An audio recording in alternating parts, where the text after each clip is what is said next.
Hello, viewers. Welcome to Pick a Brain podcast presented by Upgrade Skills. This is Aarti, your host for the day. This show is in association with Onset Filming and sponsored by Expo Magic.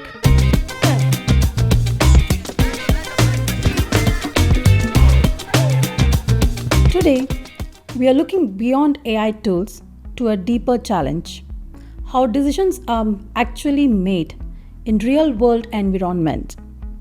Joining us is Dr. Amanulla K, founder of Skilligen HDI. His work focuses on helping organizations make more consistent, structured, and reliable decisions, especially in high-pressure environment. Based in Dubai, he brings a unique perspective on bridging the gap between AI-driven intelligence and human decision-making. Hello, Dr. Amanulla. Welcome to our show. Thank you very much, Aarti. I've been looking forward to your show from a long time. Lately, we are talking a lot about AI and decisions and all, and that's why we are here. Where are organizations really struggling with AI today? Yeah, I think this is a very interesting point of discussion that we need to do today. It's not AI which people or organizations are struggling with today. Our experience says, observation says very clearly that it's not the AI tools where the problem lies. It's after the tool is used where decisions are being made. I think that's the area we need to really focus on now, because abundance of information is available. There is no dearth to even helping tools available today, but the real dearth is the ability to interpret the data and make those decisions which seem fair, trustable. That's an area I think we should work on. What does it mean that the problem has shifted to decision making? Yeah, let me give you an example. Take an example of an era when there was scarcity of food. People used to call that as hunger problem. Today there is abundance of food, but people still have problem when it comes to health. That means it's not a lack of food, but it's the lack of nutrition that is required in that food. If I were to take this analogy and put it in the form of a decision, earlier there was lack of data, slow speed. That was the problem. But today there's abundance of data and enough of speed. But still we have a lot of problems of escalation, decision drifts, and also revenue leakages. That means stabilizing decisions is an area which is becoming extremely important in an AI era. Okay, tell me, we have these AI pilots and sometimes it failed to scale. So what's all about it? As you all know, one of the things that happens in a pilot environment is that in a pilot environment, everything is structured. The environment is structured, the parameters are structured, and the theater-like performance happens. But in a real-life scenario, let's take an example of an aircraft. Today, we all know that most of the aircrafts work on intelligence. It's almost automated. But when it comes to some crucial decisions at the time of, let's say, you have turbulence or you have a landing issue, and that's the time everything is not on pilot, but it's based on human decisions at that time. And that's the time you need to actually be able to take right decisions under pressure. And under pressure, humans are not seem to be able to take those decisions based on their knowledge, skill, or their kind of decision-making ability that they have developed. Because under pressure, everything is suppressed, and the real human being starts taking the decision. And that's when this need for human decision infrastructure becomes very evident. So what actually breaks in real-world execution, tech or organization? I'm sure what I said now it's good enough to understand. Yes. Tech is never a problem. It's the human being at the end of the tech who has to take the decision, because it depends on mood, person, different experiences and situations and so on. And if it's left to those different situations, I'm sure there'll be variance in decisions. And variance in decisions means erosion of trust, loss of revenue, and also maybe escalations go up. And today we are seeing a huge number of people, they want to shift the responsibility to somebody else, because AI is not going to take the responsibility. So they would like to put the responsibility to somebody else. But if we want everybody to be able to take decisions, organizations really need to look at one important aspect today is, along with the tools, an ability to make people take stable decisions. So that said, why is AI risk not just a model issue? AI as a risk, I don't say that AI is a risk. AI is definitely a complementing and supporting, stabilizing tool. But the risk is when the outcome of that AI comes, the decision has to be by humans. And the human element, when he's taking decisions, needs a layer to stabilize those decisions. So where does this risk actually show up in practice? In the decisions or? See, in practice, what happens is, Aarti, you have also experienced, I'm sure, and most of us who are listening to us, maybe they'll also be able to relate with this. Let's take an example of AI in healthcare. You have labs, you have the reports, and you have everything that's generated through systems supported with the outcomes of those reports. But when it comes to two people looking at the same reports, two different people may take two different decisions, and it's a question of life, it's a question of diagnosis, and it's a question of the ability to take those decisions. Imagine if same report and two different decisions are being taken by two different people, what would happen with the trust of those people who actually get administered with that decision? That is where we need to ensure that at two different reports, people should be able to take the same decision on that situation. Did I answer at your point? Yes. So while saying that, I just would like to know what is missing in current AI system. In systems, everything that is required for it to be able to generate the output, I think we have enough. That's abundance, in fact, today. Like I said before, abundance of information and support is itself a problem today. Because when you have abundance of information and speed at which you are supposed to take decisions get drifted, bias gets interrupted, and also escalations increase. Organizations are usually now telling that, unlike before, huge number of escalations are increased. That means the leadership time is being consumed on taking those decisions which the other people could have actually taken at their levels. The layer was formed, and the blame was not to be personal if that layer is there. Because training, what it does is it improves knowledge. When it comes to coaching, it actually helps them to develop their confidence and so on. And training is done before, coaching is done later.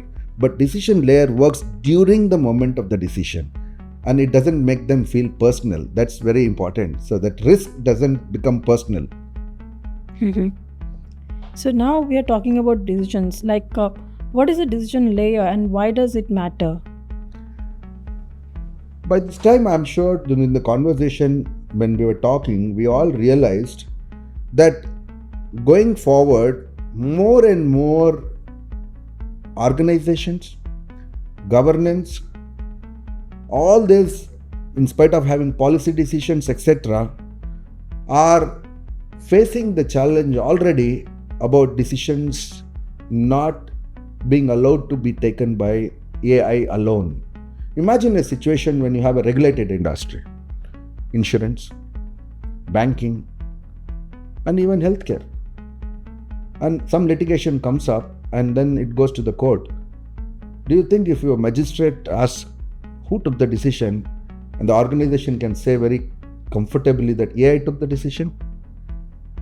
There has to be accountability to that decision. Yeah. And that accountability relies on human being.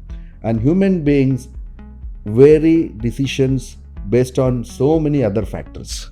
Speed of decision that has to be taken, and the incentives that are there for the decision, the factors on which they are taking decision, the situations under which they are taking decision, they all differ from time to time.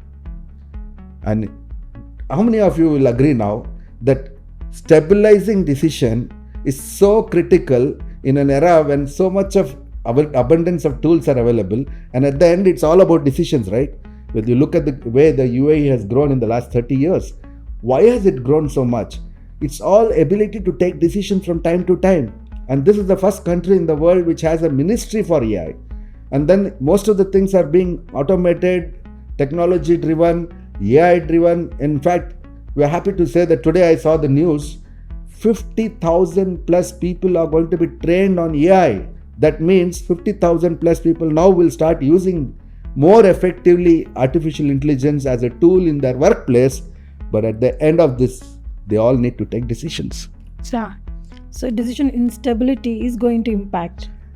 Yeah, I'm sure we all agree on that. By the time this talk finishes, most of them will also realize on this. Yes. And that's when I came up with the thought that, something has to be done on this. Got this whole thing written down in the form of a book, and also got it registered with the Ministry of United Arab Emirates here itself. So our IP is registered here. Our tool is going to be a tool developed in UAE for UAE to the whole world. So now that what role do humans play as AI improves?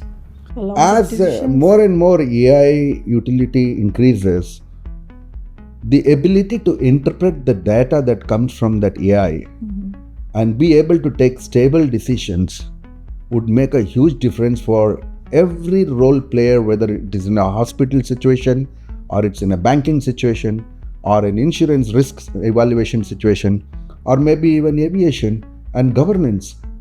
Governance means what? Basically policies.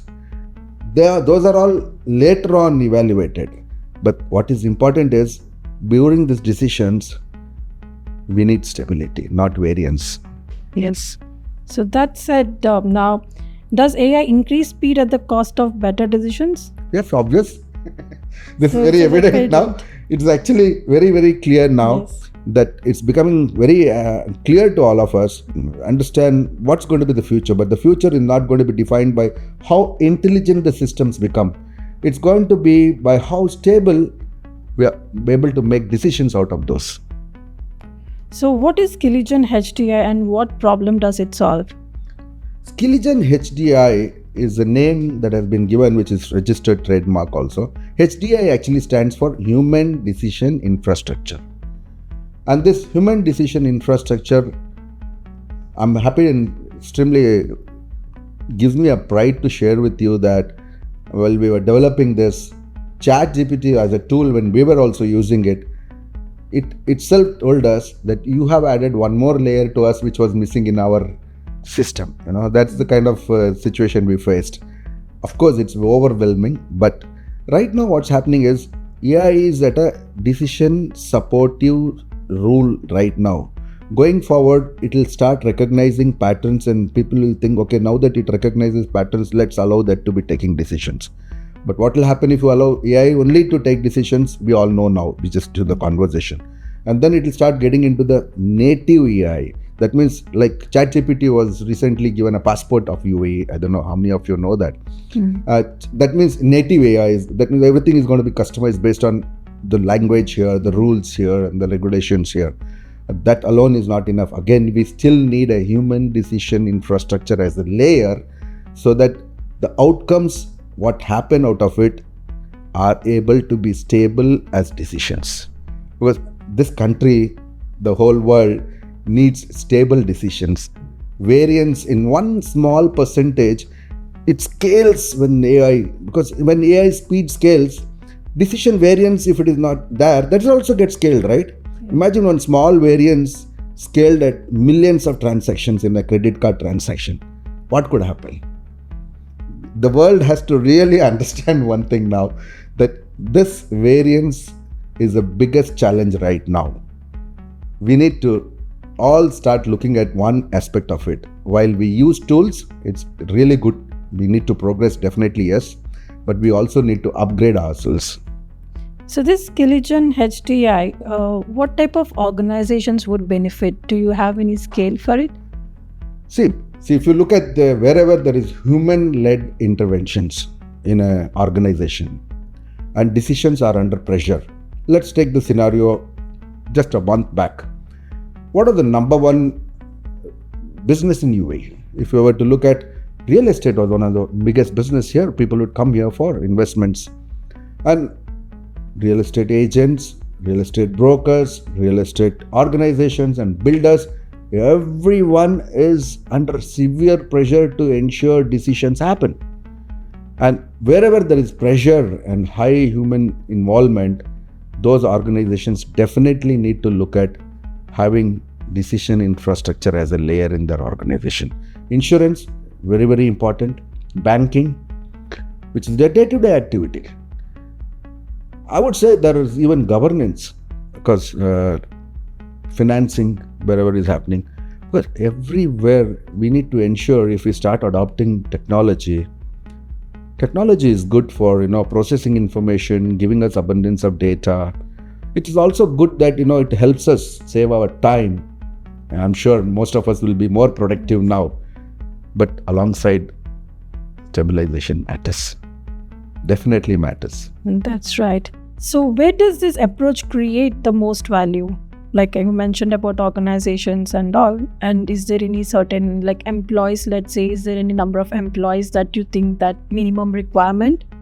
See, how it has to be done and the approach we have to take is, each organization will have different standard operating procedures. They will have their own policies. Now, ideally, the best way to get these things implemented is let's say if I were to compare ISO standards. So there will be in future something called as HDI standards. HDI is certified. And how does it get implemented into organizations? One has to do a pilot in that organization, and in that pilot, week 1, we need to observe all those crucial decision points, capture those crucial decision points and the stakeholders, and identify a custodian of the decision. So the manager's role now is being a custodian of the decision, not just a manager as well. And then map all those things and do a role mapping for them, and complete orientation also. Week 2 will be a orientation for the team, which actually at the front ending facing those solutions with the interface. And then week 3, we do a program with the manager. Maybe if it is a field work, we'll have to do it on the field. And then on the week 4, including all the stakeholders, when we do our orientation and handover, we actually take a vote and put the custodian as a role in that organization. And post that, the best part is the organization is now HDI certified. And then they are given a 30 days mapping and habit building tool, where they will go back every situation that they have encountered during the work of the day.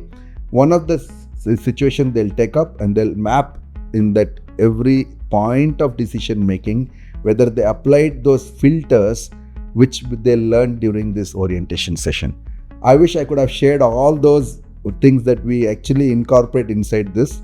That's our secret, and that's what we will do in our workshops and all those things.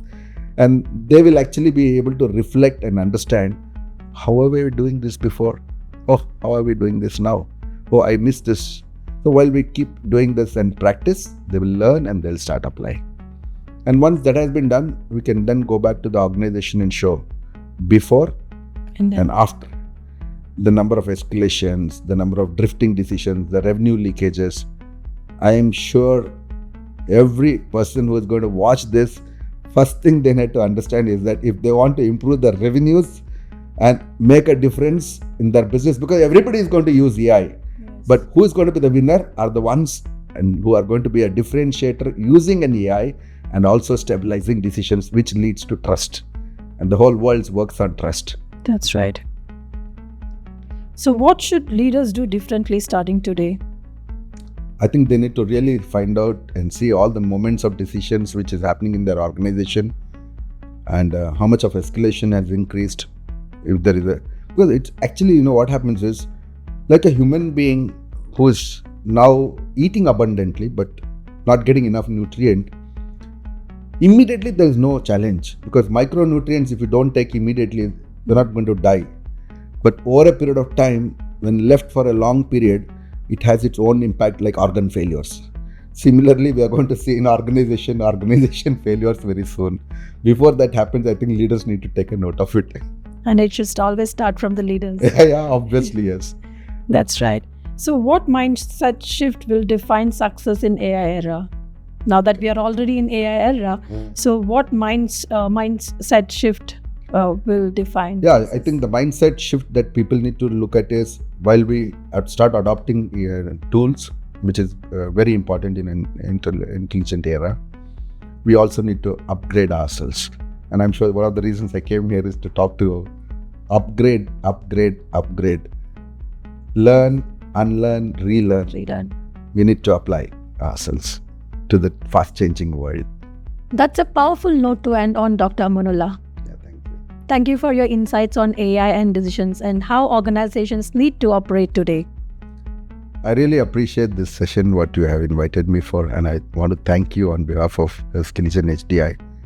The basic thing is, the future doesn't just hold only on AI and using tools, but how stable the decisions are around them. That's the most important learning or insight that we need to take from this session. Thank you very much. That's right. Thank you and for coming and for your time. Thank you, Dr. Amanulla. You're That's most a token of appreciation. We have something for you here. Oh, that's very interesting. Thank you so much. Lovely.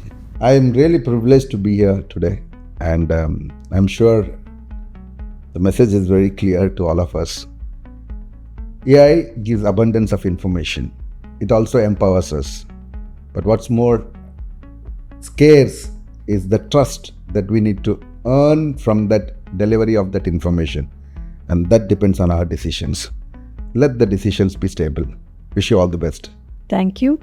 To know more about our services, visit us on our website, Upgrade Skills. And to our listeners, if there is one takeaway, it's this: AI doesn't replace decisions, it amplifies them. Until next time, educate, elevate, and excel. Thanks for listening, and we'll see you in the next episode. This is Aarti signing off.